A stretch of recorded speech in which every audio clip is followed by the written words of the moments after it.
Demand is returning to the housing market. We're in an environment of really great affordability, very low interest rates, the 30-year hovering around 5%, deep discounting, as you have mentioned before, a lot of distressed homes, investors coming into the market. So it is an environment where if you start to feel more confident about your income and your economic environment, it does lend to a good environment to purchase homes right now.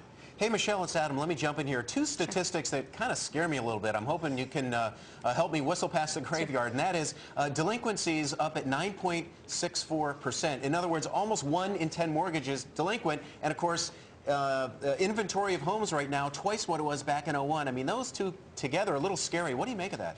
They are scary. I mean, they're definitely the biggest hurdles to the housing recovery. There's still a very large foreclosure pipeline, which you can see by looking at these large delinquency numbers. So we're looking for a large wave of foreclosures over the next several years. So it's going to stay with the housing market for a while. And one of the reasons that it's going to be a prolonged drag is because a lot of these mortgages are being held up in the system. They're not quite being modified, but they're not yet going to foreclosure either. So there's a lot of homes, distressed properties that are going to enter the market and add to inventory.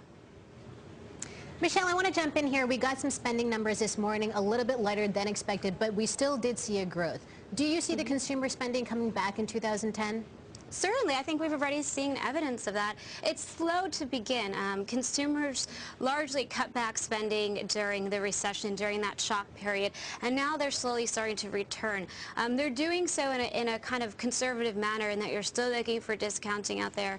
The areas that saw the biggest decline in activity, like auto sales, for example, have seen a pop higher, but still at low levels. So I think there's a lot of pent-up demand, and I think consumers are starting to spend. And as the economy continues to recover, as it proves to be a sustained recovery, which we think it will, consumer spending should then increase as well. Okay, Michelle, thanks for talking with us about the economy and the economic data we're getting. Michelle Meyer of